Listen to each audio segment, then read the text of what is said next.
We have been looking at the total space groups in the form of a table, and this particular table is something which is very useful for cross references, back and forth reference and so on. As we saw that it tells us about the lattice symmetry as well as the symmetry that can be associated with the space group, the point group symmetry. It also tells us about the types of distribution of centric and non-centric systems which can come with the triclinic, monoclinic, orthorhombic and the other crystal systems. So, we see that in the case of the orthorhombic system, all possible lattices are there. So, we generate the P lattice, we generate the C lattice, we generate the F as well as the I. Now, all these lattices except the C lattice gets generated in the case of a cube. So, we will have the P, F and I allowed in the case of a cube. The only condition is that the threefold symmetry, which is a basic symmetry in a cubic system, appears along the 1 1 1 direction.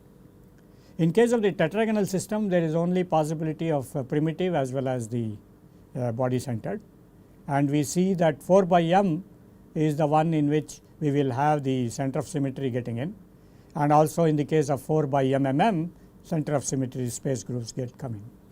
The rest of the symmetry elements, I put a question in the previous discussion that if 2 bar is mirror, then it is non-center symmetric. So, if what is 4 bar? So, 4 bar is also non-center symmetric, and that goes into generating space groups phi 4 bar and I 4 bar. So, 4 by m and the 4 by m are the ones which generate the so there are large number of possible non-center symmetric systems in a tetragonal system. And if one looks at the literature and looks at all the magnetic materials, the magnetic materials belong to higher systems, particularly the inorganic based magnetic materials, inorganic material based magnetic materials, and many of them are the distorted perovskites and so on. They all go into the tetragonal system, and they go into non-center symmetric tetragonal systems. So, many of the ferroelectric systems go into tetragonal systems. So, if an organic ferroelectric is crystallizing in a tetragonal system, it will be very exciting, because such a compound will certainly have a very high hysteresis behavior and so on. So, what I am trying to tell is that the property that comes eventually for the material is already a part and parcel built in due to the symmetry. So, the symmetry now decides what should be the property in a given particular direction in the crystal. So, that way a crystal is not always isotropic. The property in a crystal therefore depends upon in which direction we measure, or in which plane perpendicular to which we measure and so on, the property. It also depends upon how the atoms align themselves or arrange themselves in these space groups, as we discussed in case of calcium carbonate and CuO. So, therefore, we have reached a stage where we now consolidate the information which we have on all the space groups before we go further. So, for example, the point group to which this space group belongs is easily obtained from the space group symbol by omitting the lattice symbol and by replacing the screw axis and the glide planes with their corresponding symmorphous symmetry elements. What it means to say is, for example, if you have a space group like P6522, you delete the P, make 65 into 6 and you get the point group 622. So, that is how we can determine, given the space group, we can determine the point group. Given the point group, we can predict what are all the possible space groups. Okay. The number of space groups that are possible for a threefold symmetry is 1, 2, 3, 4 if there is only 3 associated with it. In case of 6 by m, 2 by m, 2 by m, we will get so many 4 of them as possible symmetry space groups. For instance, the space group P4 2 by mmc, P4 by NNC. So, we have taken the case of the tetragonal system. So, if you take P4 2 by mmc, it will be actually 4 by m, 2 by m, 2 by m, which corresponds to 4 by mm. So, it is very easy to find out therefore, given the space group, the corresponding point group symmetry. The other points that have to be noted are the following. See, suppose you have the Bravais lattices with symmetry elements with no translational components. That means there is no 2-1 screw axis, no glide planes and so on. So, if you count the number of such space groups, we have the space groups now corresponding to the total number of 73. So, out of the 230, 73 are called symmorphic space groups. The examples are P22, CMM2, F23, etc. Notice that the lattice centering is immaterial. What is important is the non-translational symmetry operation with respect to the point group operation. So, the point group operation should not have the point group should not be now accompanied by translational components like the screw axis and the glide planes.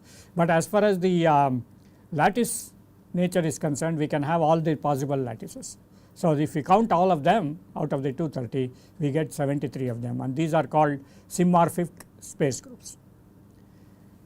Apart from that, in the 230 space groups, there are some 11 of them which are quite interesting space groups. These are called enantiomorphous space. It is like the right hand and the left hand pairs.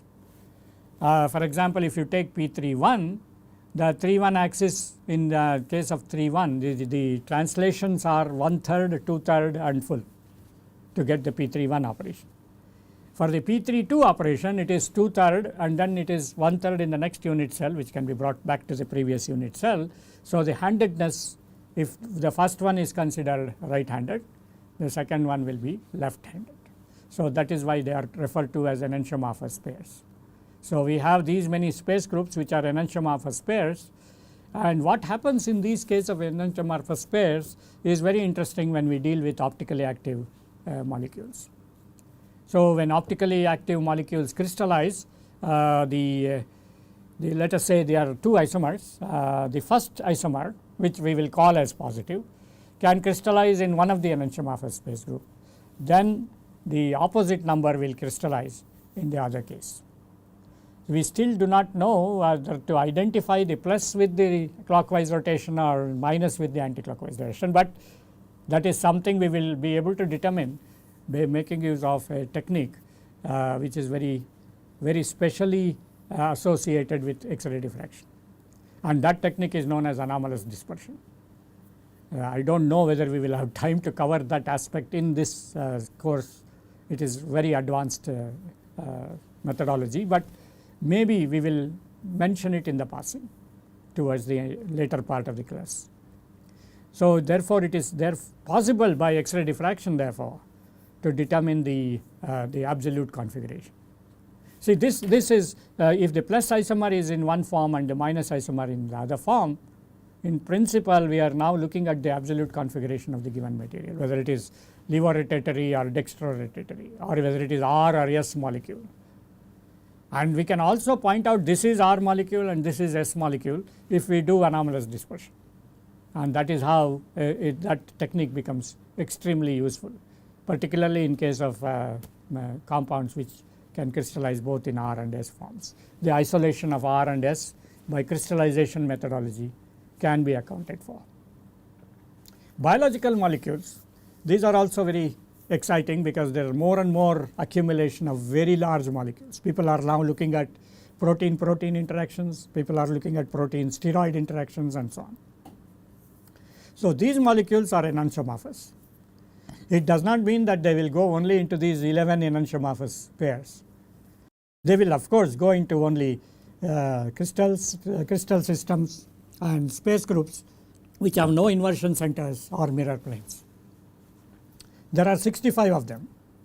So, out of the 230, when you do the structures of biological molecules, particularly the naturally occurring native proteins and so on, there are only 65 space groups that are allowed. So, these are points that one has to remember with respect to 230 space groups. Now, we will go to an area which takes us to the definition of what is a crystal.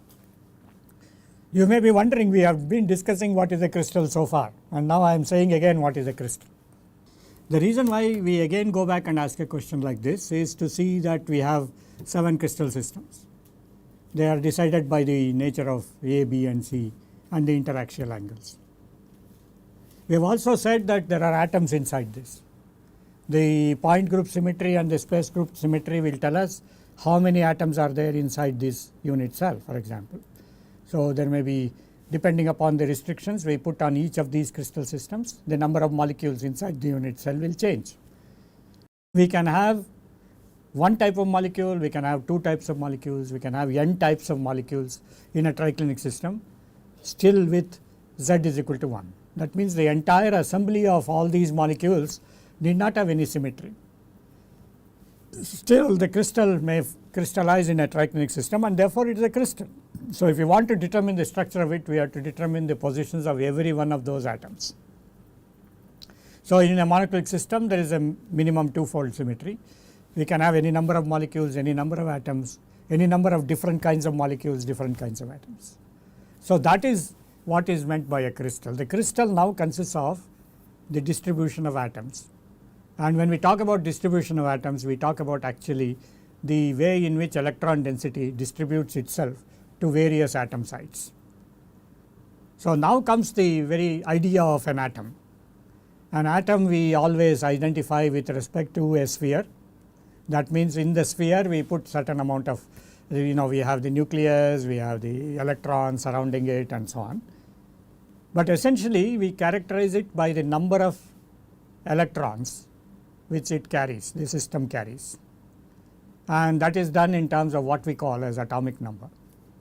From the chemistry point of view, we have a periodic table, and in the periodic table we have various elements carrying so many of these atomic numbers. So, H equals 1, hydrogen has 1 atomic number, oxygen has 8 and so on. That means so many electrons are associated with this atom. So, as the number of atoms increase, the atoms become more and more dense. The volume of the atom is something which is determined based upon the nature of the nucleus and the surrounding electron density which goes around it, if we look at an isolated atom.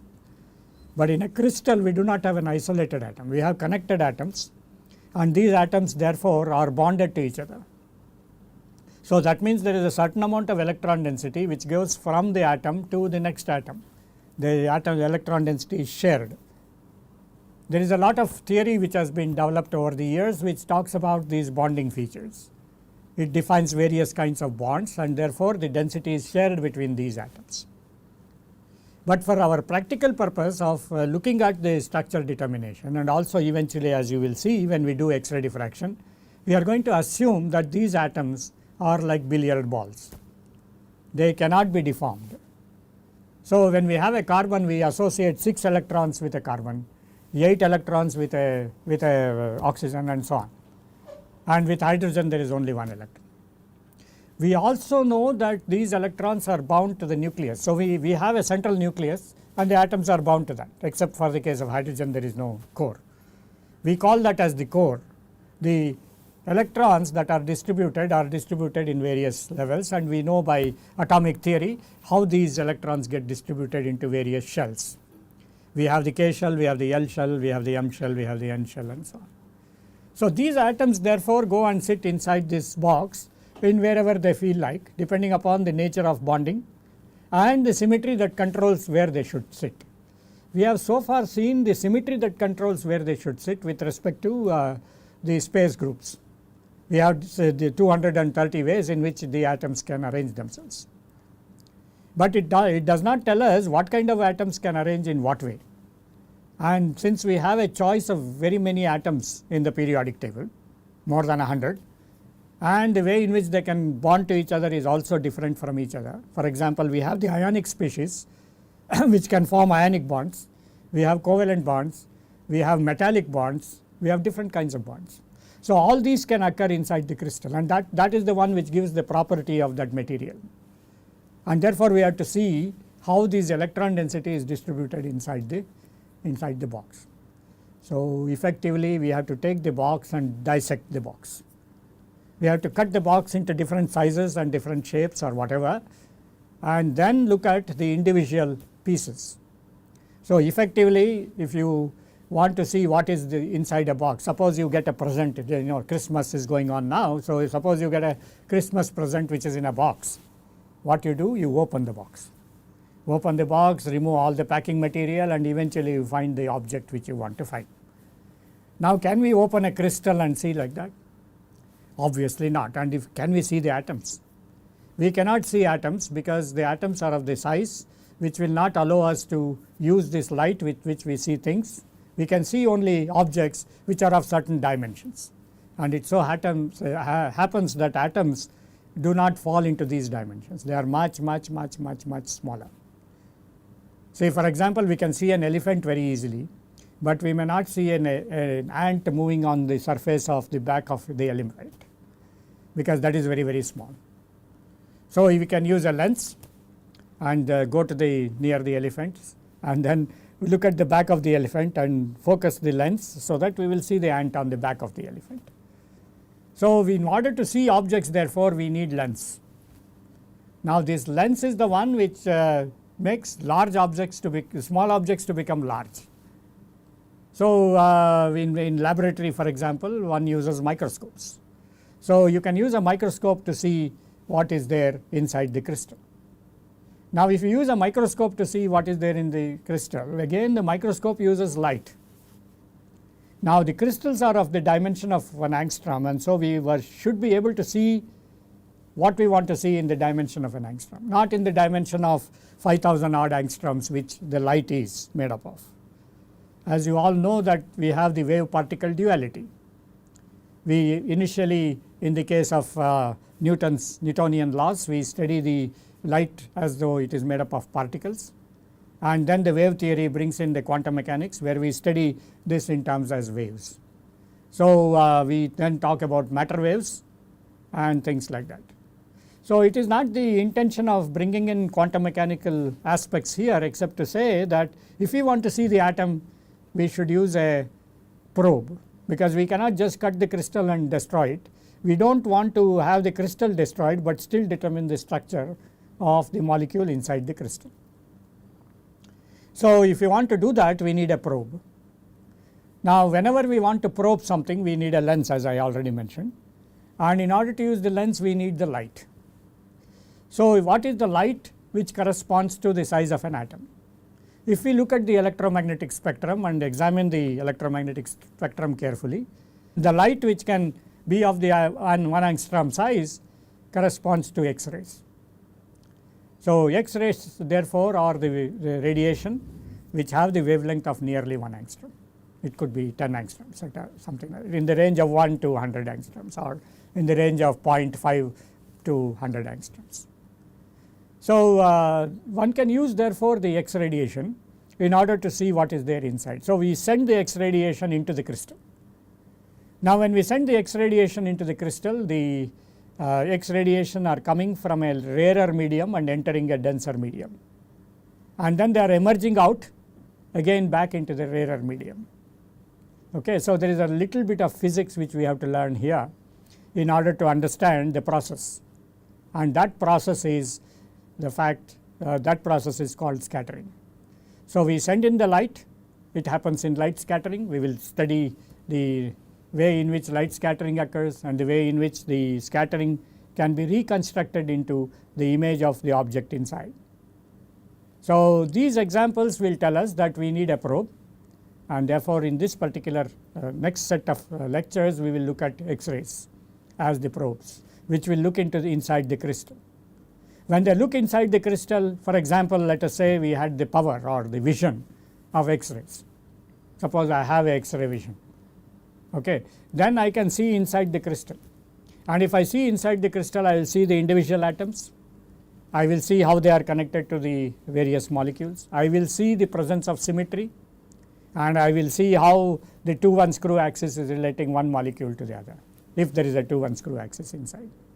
So we have to therefore also determine the symmetry information.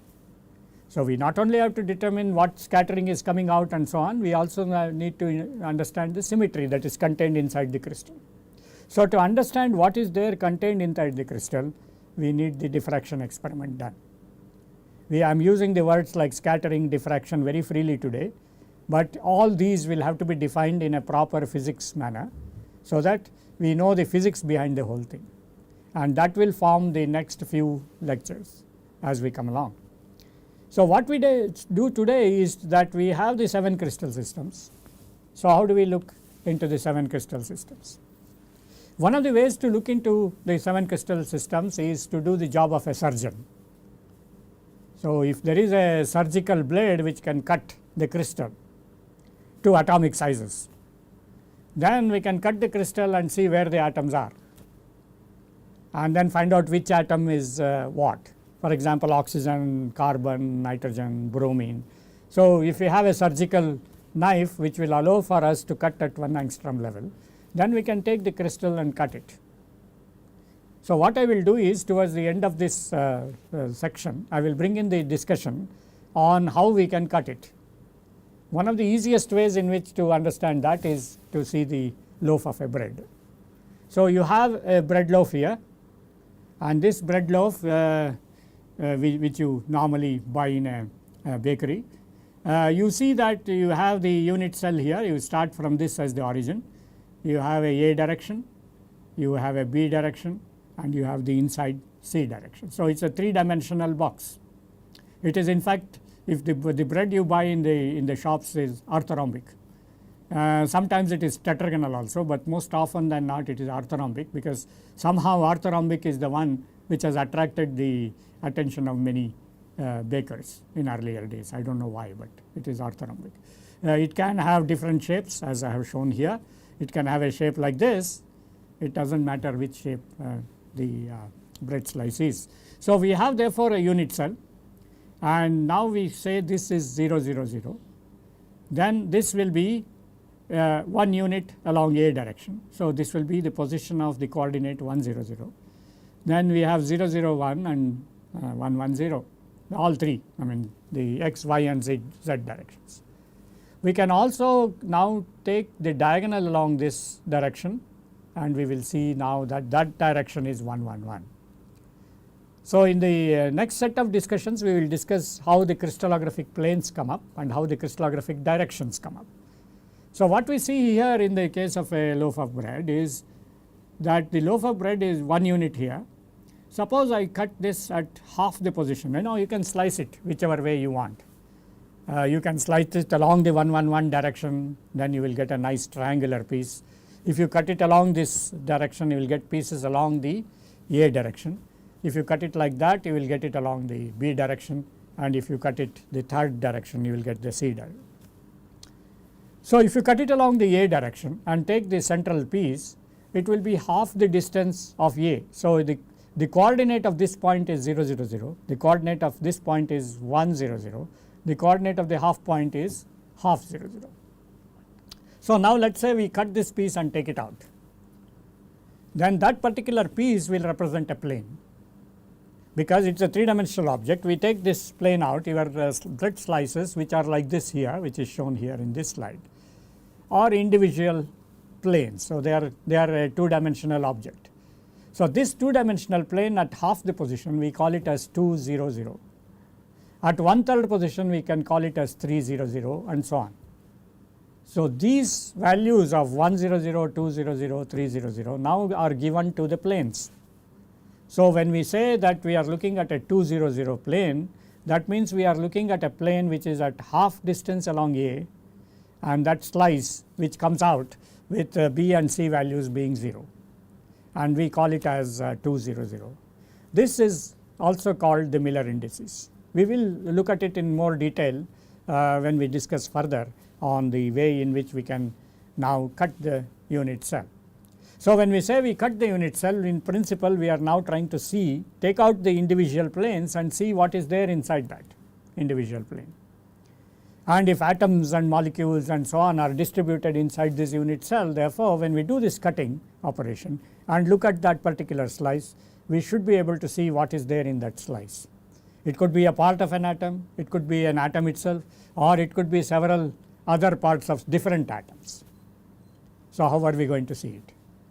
That is something which will now excite our curiosity, and we will keep this curiosity in mind until the next class.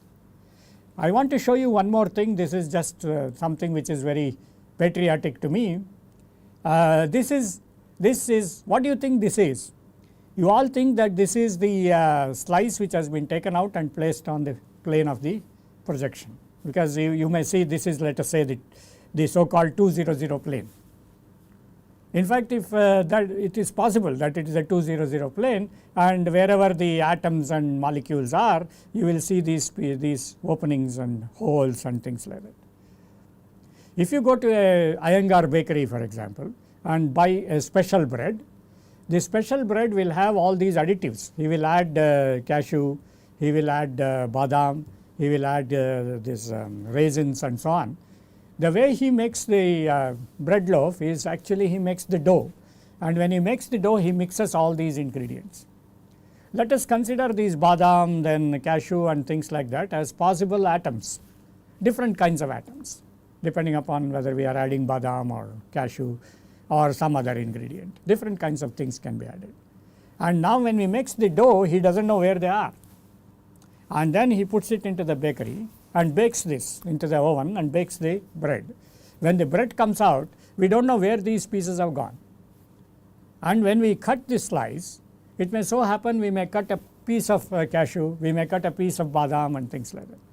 So this, if you consider as the 200 plane, the half point, and spread it round like this, then you see that these holes are the places where, let us say, badam and cashew and other things are there. So parts of atoms, it is not the full atom, parts of atoms can be associated with this.